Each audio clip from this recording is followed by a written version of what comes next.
Hello everyone, welcome back to OC Recovery's YouTube channel. Today I want to talk about, and it was from Moment's idea, I did a video about, maybe a week ago that got some really good feedback talking about 10 ways to start your day. Some of the pieces of advice that worked for me, some things I think that don't work. And Moment had another video suggestion. He said, well, why don't you do a video called 10 things that, around nighttime, the opposite of what you do when you wake up, but right before you're about to go to sleep. Some things that work and some things that don't work, and what worked for me and stuff like that. So before I go any further, let me know in the comments below if sleep is, maybe you have a fear of insomnia, maybe nighttime is a lot worse for you than the morning. Everyone's different. Usually when you're really stuck, you're probably gonna have some anxiety right when you wake up, and usually right before you go to bed. A lot of people experience that. Some people might only have it in the morning, some people might only have it at night, some people may have it just during the day. It really doesn't mean anything, but I'm gonna tell you what I think are the best strategies for right before you're about to go to bed. So again, don't forget to subscribe, like that video, and as always, comment below whenever you hear something that you agree with or disagree with. So the number one most important thing when it comes to nighttime is allowing whatever symptoms are present. So that's intrusive thoughts, images, sensation, urges, letting them be present no matter how loud they're screaming at you in the background. This cannot be overlooked. And it's a huge misconception. I hear a lot of people talking about, and we're going to talk about a lot of these, so I don't want to go too far into detail, but a lot of these crazy different sleep routines and stuff like that. Allowing the sensations to be present and working on the belief system of why it would be so bad if you were up for days at a time, which is unrealistic anyway. At some point, you're going to fall asleep for a few minutes, maybe an hour or so, without even noticing it. But there's so many health fears related around sleep. What if my anxiety keeps me up all night? Fear. And what happens if I can't operate my job? What happens if I get fired? What happens if people think I'm stupid because I'm not sleeping and I'm tired? Fear of rejection. So looking at the core fear and what you think is actually the driving factor behind whatever you're dealing with.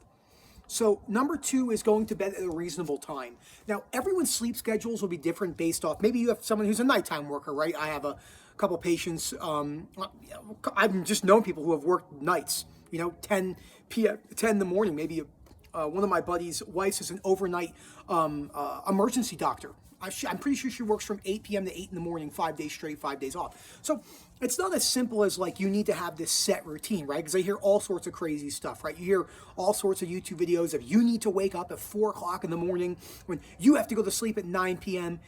For OCD recovery and anxiety recovery, these very set black and white routines are something I fell into a lot. So going to sleep at a reasonable time is important, but giving yourself the leeway, because for a good 9 months, I was like, oh, I need to be done working by 9 o'clock and I need to be in bed by 10. And it was so unhealthy for me in that perfectionistic belief system I had. So, but being in bed at a reasonable time, not going to bed at 3 o'clock in the morning and stuff like that, if you don't need to, and, just being balanced with it. A lot of the things I'm going to talk about here are really based off balance. They're not really set black and white things. Number three is reading. For me, I like to read in bed right before I go to sleep. I also like to read in the morning sometimes if I read before I go to the gym. Usually in the morning I wake up between 5 and 5:30 and I'm at the gym usually by 6. Today I slept in a little bit later and went to the gym a little bit later in the day, so I read for the first hour of the day. So you're gonna have some ability to have leniency in your routine. Because if you're and you're more than likely going to do this because almost everything becomes compulsive in the recovery process at some point. That's why it's a learning journey all throughout the way. But what worked for me was spending 30 minutes of my day at night reading the reading list.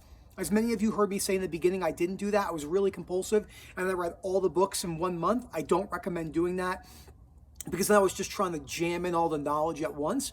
So I did realize that I had to take my time and stuff like that. But the nighttime is a perfect opportunity to work on the reading list. Number four is something that slipped a lot with me, a lot, and that's personal hygiene. So when you're really suffering, it's so easy to be like, I'm not going to brush my teeth, I'm not going to floss, I'm not going to take a shower. And I know some of the girls watching this wash their hair maybe once a day. I think my wife only washes her hair once a day or maybe once every other day and something like that. I'm not talking about stuff like that. I'm talking about taking care of your hygiene and just in general. Brushing your teeth, even if you're chronically suffering, flossing and stuff like that. It's so easy. Sorry, I just was running and I came back and I'm dead.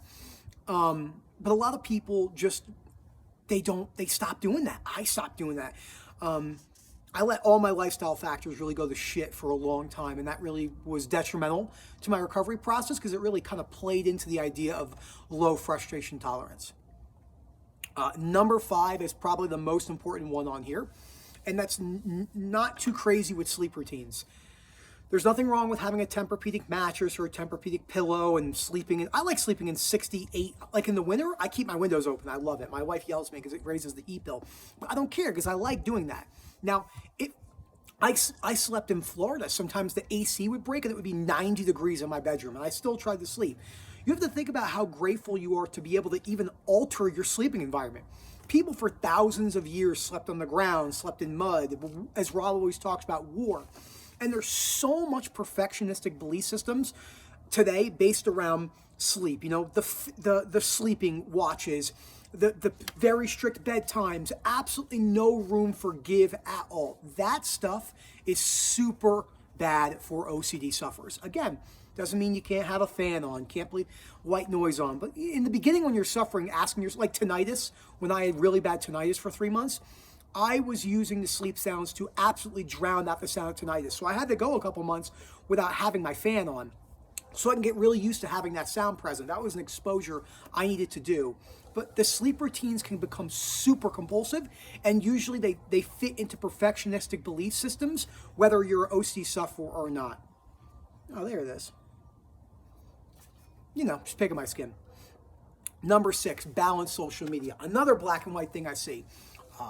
No internet. This kind of goes back into the one before of the crazy just right routines. No internet, no social media, no blue light before you go to bed. I'm not talking about the physiologic effects of blue light on your circadian rhythm. We're not talking about that. The people with the best sleep routines have no sleep routine. I am a firm believer of that. That comes from Paul David's book.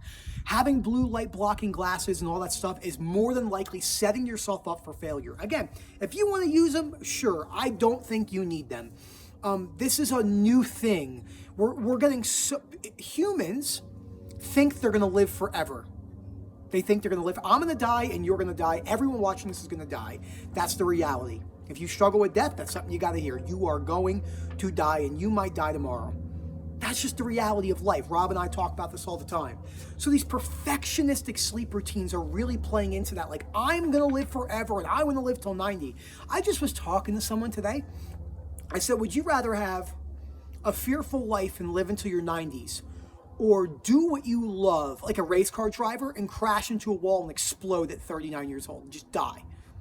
I picked the 39. I would die doing what I love. That's a personal choice for me. It's just a good way to look at it. So many people think they're going to live forever, then they hinder their lives by fear for the rest of their lives. Not good. Number 7 is just balancing caffeine at night. I'm a big caffeine drinker. I love coffee. My wife's got me on a creamer kick. I only drank black coffee for a year. But I'm like, oh, let me try this creamer. And I'm like, oh my God, this shit is amazing. She gets like vanilla and hazelnut creamer and stuff like that. So you hear all sorts of stuff like, you cannot have caffeine but after 2 p.m. You cannot have caffeine after 12. Yes, it might hinder your sleep, but it's not the end of the world. I'm not talking about making a pot of coffee at 10 o'clock at night. It's always black and white with people. Humans think in black and white terms because it's easy to conceptualize ideas and it doesn't take any critical thinking. That's the reality behind irrational beliefs. It's an easy way to view the world that usually has long-term psychological damage, OCD sufferer or not. So number 8 is meditation and reflection. There was a while where I meditated for a while. I don't really meditate anymore. I do reflection, but it's something that needs to be balanced, because if you're meditating at night to escape the way you're feeling, this is a problem. This is a problem that many people go down the... Okay. You'll never hear someone say, what's your opinion on acceptance? You hear it, but it's not really. But you always hear, what's your opinion of mindfulness? Because, and again, mindfulness is not inherently bad, and meditation is not inherently bad, but people think it's going to be a quick tool to rid OCD. You're going to suffer usually longer than you want to suffer. It's just part of the journey. It's just part of the acceptance. You can't quick snap and be present in the moment at all times and just forget OCD is there. So it becomes quite compulsive for many people. I think meditation gets way more credit than it needs. That's my opinion. I don't think meditation is that important. That's just my opinion. I am not saying I'm right. You tell me if you disagree or not. I know many people who meditate and practice mindfulness, and they're so irrational. They have so many problems in their life. And I want to say to them, I'm like, it's not working out for you, is it? You know, because people think they're going to meditate. Sitting down for 15 minutes a day and meditating will not change your life. It will add value, but it's not going to change your life like some of these huge gurus make it out to be. It's all wishy-washy bullshit. Again, this doesn't mean you can't meditate. I'm saying if you're going in with the mindset you're going to practice mindfulness and meditate, and the only thing that's present is the only important thing is the current moment. And I always say, talk to a business owner and see how that goes. It's not true. It's not as black and white and simple as people make it out to be. Number 9 is use bed for bed. I fell down this trap all the time. And there's nothing wrong with napping, you know, unless you're trying to escape constantly, like 2-3 hour naps during the day to escape discomfort. If you're tired, take a nap. If you're not, you're not. Sometimes I go a month without taking a nap. Sometimes I go a week taking an hour nap every day. It just depends on how I'm feeling. But bed is for bed. That is for bed, hanging out with your partner, and stuff like that. Sitting in bed, waiting for night, it's just not something I would recommend. More than likely, maybe want to do that on the couch. These are all just little things that aren't like, they're just stuff that we see anecdotally, what we think works. Because when you're not using bed for bed, it's the same thing in the morning. Like, wake up and get out of bed. You want to read, go downstairs, especially when you're chronically suffering. When you're much further in the recovery, it's not nearly as important as it is in the beginning, where it can easily slip into, you know, allowing yourself to sit in your bed all day. The 10th thing I want to talk about is something that's almost always said wrong, in my opinion. When you're panicking, let's say you have a panic attack at night, so many people are like, get out of bed, walk around, read a book. No. If you're having a panic attack at night, sit in your bed, allow yourself to have a panic attack. Easier said than done, but showing yourself that you can withstand, going back to point number 1, that's why I put 10 and 1. They're almost the same thing, connecting back to the beginning, allowing discomfort to be present. This is absolutely key. So you don't have to get out of bed. You don't have to start reading. You don't have to make yourself a drink or a tea or anything like that. Just allow yourself to be shaking and sweating, and even if the whole bed fills up with sweat, just allow that to happen. It's not going to be the most comfortable thing, but it will actually benefit you long term. So I hope you guys enjoyed this video. Let me know what you think. Definitely let me know what you think about the meditation and mindfulness. It's just a hot topic, and I love having that discussion with people. Whether we agree or not is not the point. We're not supposed to agree on everything. Rob definitely has said to me, he goes, I think you're just a little bit biased against meditation, mindfulness. And I've changed on that, and we've had talks about that, because I was like, mindfulness has no benefit at all, ever. Especially from the somatic view, because you're already internally. We definitely know that purposely trying to focus internally when having somatic OCD and you're already internally driven. Well, you're internally driven with all types of fears inward, like looking through a glass window that's foggy. But there's nothing wrong with being present. There's nothing wrong with not being present. There's plenty of times where, like, I'll be in a meeting or something, and then for 10 minutes, I'm like, what'd you say? You know, it just happens. But there's so many other fears, like what happens if I'm missing out on the present moment and stuff like that. So it's just really good to talk about. But yeah, don't forget to subscribe, like that video, and maybe I'll do another one for 10 things. So we did 10 things to do in the morning, 10 things at night, and maybe we'll do 10 habits during the day, like talking about like work and why you shouldn't leave work. Let me know what you think about that. And I'll talk to you soon. Have a good one.